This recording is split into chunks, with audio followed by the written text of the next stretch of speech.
E aí, pessoal, tudo bem? Tá tudo legal? Pois é, tô aqui de volta para falar novamente de Flamengo. E novamente também pedindo aí a ajuda de vocês. O canal é novo, eu tô começando a querer crescer, então eu conto com vocês para que vocês ativem o sininho para as notificações, que você curta esse vídeo e que se você ainda não me segue, por favor, me siga para que a gente construa aqui uma comunidade, para que a gente possa debater, para que a gente possa opinar tudo sobre o nosso Flamengo. Pois é, como vocês viram aí na capa, a gente tem uma notícia importante com relação a Tati Castellanos, o atacante que surgiu como uma possibilidade para o Flamengo nessa janela de transferências. O Flamengo que está aí à caça de um centroavante mais móvel, né, um centroavante que não seja só de referência, e o Tati Castellanos é um desses nomes, jogador da Lazio, e surgiu uma historinha aí que eu vou contar para vocês, que lá para o fim da janela pode ajudar o Flamengo. Mas eu vou falar sobre isso daqui a pouquinho. Por enquanto eu quero falar sobre o duelo no Campeonato Brasileiro contra o Internacional. O Flamengo está se preparando aí para esse confronto, que vai ser no domingo à tarde, lá em Porto Alegre. Aliás, o Flamengo viaja nesse sábado para Porto Alegre e vai ficar lá até o fim do jogo com o Internacional pela Libertadores. Ou seja, o time do Flamengo vai morar em Porto Alegre nos próximos dias. Um movimento de logística que eu achei interessante, porque desgasta menos o time com a questão das viagens, dos deslocamentos muito grandes. Aí fica todo mundo lá em Porto Alegre já se preparando, já focado, já voltado para esses dois duelos, porque muita gente pensa só na Libertadores, e eu entendo, mas o Campeonato Brasileiro também é muito importante e é meta do Flamengo esse ano voltar a conquistar o Campeonato Brasileiro. Então nada melhor do que começar o retorno da competição vencendo um adversário tradicional como o Internacional. E desde ontem, hoje também, e também no treinamento de amanhã, o Felipe Luiz aí tem um problema para resolver. E é uma proposição que eu quero fazer a vocês, para que a gente debata, para que a gente entenda o que se pode fazer em um momento como esse, né?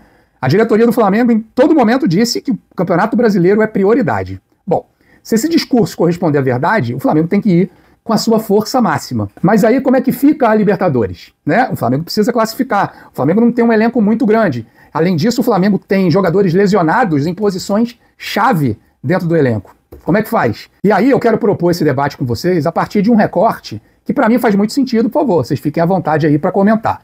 Então é o seguinte, hoje o Flamengo tem 5 jogadores chaves dentro do seu elenco. Eu não estou considerando o De La Cruz, porque o De La Cruz vem aí nesse processo de lesão e tal. Aliás, o uruguaio viaja com a equipe para Porto Alegre e vai ser relacionado para o duelo com o Inter nesse domingo. Mas vamos lá. 5 jogadores que eu considero peças-chave nesse elenco rubro-negro. Os 2 zagueiros, Léo Ortiz e Léo Pereira, Arrascaeta, Jorginho, que caiu como uma luva nesse time do Flamengo, e agora o Samuel Lino, que vem sendo um fenômeno na ponta esquerda do Flamengo, aliás, cotado inclusive para a próxima convocação da seleção brasileira. Esses 5 jogadores são os jogadores que a gente pode chamar de principais do elenco do Felipe Luiz. E aí, o que faz? Usa esses jogadores o tempo todo em Porto Alegre? Usa parcialmente? Não usa? Deixa no banco de reservas para entrar numa eventualidade? Como é que o técnico rubro-negro vai ter que proceder nesse caso?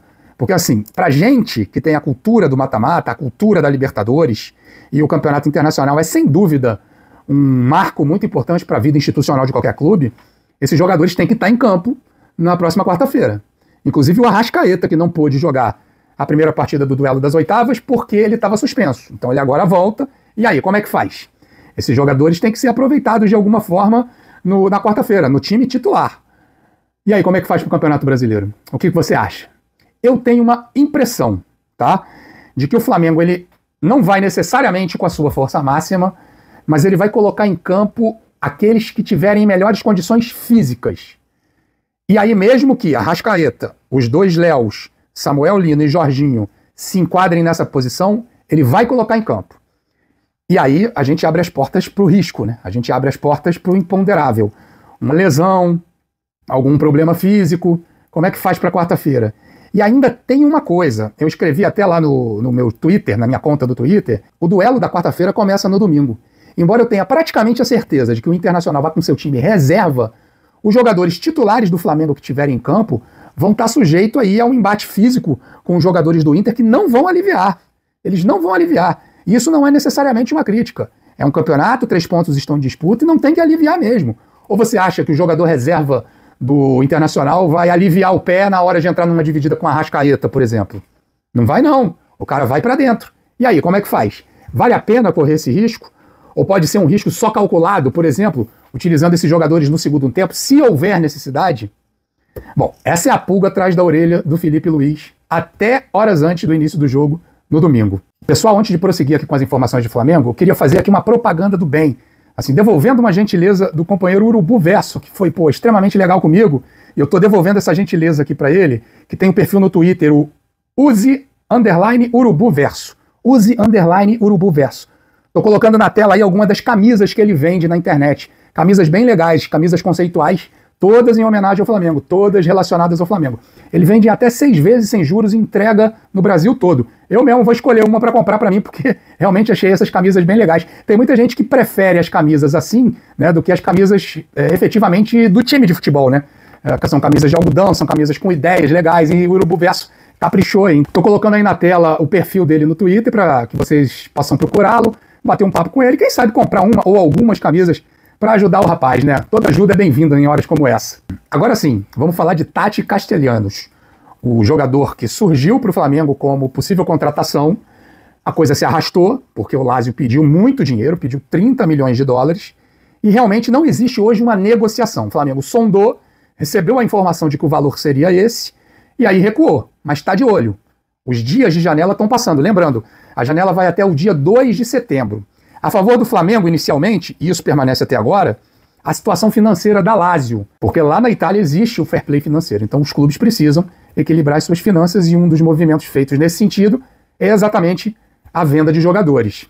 Só que a equipe romana está resistindo, é claro, é um dos seus melhores jogadores, foi titularíssimo na temporada passada, então assim, faz sentido que tente segurar ao máximo o jogador ou tente tirar a maior quantidade de dinheiro possível. Mas aí entra o fato novo que eu quero falar para vocês, que eu conversei com colegas italianos ontem, que me disseram exatamente isso. Quando o Tati Castellanos chegou na Lazio, vindo da MLS, ele não era titular absoluto. Ele disputava com o Immobile a posição de titular. Então o começo dele foi um tanto irregular exatamente nesse sentido. A impressão que dá é que o jogador argentino é um atleta que precisa ter a segurança da titularidade para conseguir performar bem. E isso aconteceu exatamente nessa última temporada, onde ele se destacou, onde foi, como eu disse, titularíssimo absoluto da equipe da Lazio. E ele iniciou essa pré-temporada nessa condição. Eu vou colocar aí na tela para vocês todos os jogos que a Lazio disputou nessa pré-temporada. Olha aí. A Lazio começou a sua trajetória vencendo o Avelino por 1-0. O Tati Castellanos começou como titular e saiu aos 62 minutos. Em seguida, perdeu para o Fenerbahçe, da Turquia. Castellanos titular, ele saiu aos 61 minutos. O terceiro jogo da pré-temporada foi contra o Galatasaray, um 2-2, e ele saiu no intervalo. Aí, gente, aconteceu um fato novo que eu vou revelar para vocês a partir de agora. Depois desse jogo, esse empate com o Galatasaray, o técnico Maurício Sarri deu uma entrevista dizendo o seguinte, que o Castellanos é o artilheiro dos gols bonitos e que o Diá é o artilheiro dos gols fáceis. O que ele quis dizer com tudo isso? Que o Castellanos tem o seu valor tal, mas que perdia muitos gols e que o Diá aproveitava mais as chances que tinha dentro da área. Aí o que aconteceu? No jogo seguinte contra o Burnley, que o Lazio ganhou por 1-0, o Castellanos ficou no banco de reservas e dessa vez ele entrou no intervalo, como vocês podem ver novamente aí na arte. Esse movimento, durante a pré-temporada, do jogador não ser aproveitado o tempo todo ou começar do banco de reservas, é absolutamente normal nessa época. Afinal, o treinador está lá avaliando, a condição física dos jogadores não são as melhores possíveis. Então, assim, isso é normal. A questão é que tanto o jogador quanto o seu staff parece que já olhou para isso de uma forma estranha. Como eu disse aqui mais cedo, o Castellanos parece ser um jogador que necessita da segurança da titularidade. E tanto esse movimento de ele ir para o banco de reservas, quanto a entrevista do Sarri, deu a impressão de que o treinador italiano está abrindo uma disputa entre ele e o senegalês Diá. E aí você considerando que a gente está numa janela de transferências, onde tudo pode acontecer, onde a Lazio precisa fazer dinheiro, à medida que os dias forem passando e o 2 de setembro, a data limite da janela de transferências, for se aproximando, pode ser que o Flamengo se reaproxime. E aí, dependendo da situação anímica do jogador com relação ao seu técnico, com relação à sua condição dentro do time, a situação pode se voltar a favor do Flamengo. A Lazio volta a entrar em campo amanhã, neste sábado, contra o Atromitos da Grécia. A gente vai acompanhar para ver qual vai ser a situação do Castellanos nesse jogo. No dia 24 de agosto, a Lazio estreia contra o Como, na Série A, no Campeonato Italiano. E aí a gente vai ter uma real situação do Castellanos dentro do elenco. Ele é titular? Ele é reserva? Vai ser aproveitado? Não vai? O que vai ser dito daqui até lá? Quando a Lazio estrear, faltarão 9 dias para o encerramento da janela de transferências. É possível que aí, nesse espaço, nesse pedaço, dependendo do que acontecer com o Castellanos, o Flamengo volte à carga. A grande verdade é que depois de tentar o Castellanos inicialmente e não conseguir, tentar o Lucas Beltrán e não conseguir, o Flamengo deu uma recuada. Afinal, é sempre bom lembrar, o Flamengo tem 15 milhões de euros para gastar ainda com um ou mais jogadores, mas possivelmente com um jogador, esse centroavante de mobilidade. Muito provavelmente a Lazio não vai liberar o Bravo Castellanes por 15 milhões de euros. Mas aí existe a possibilidade de negociação.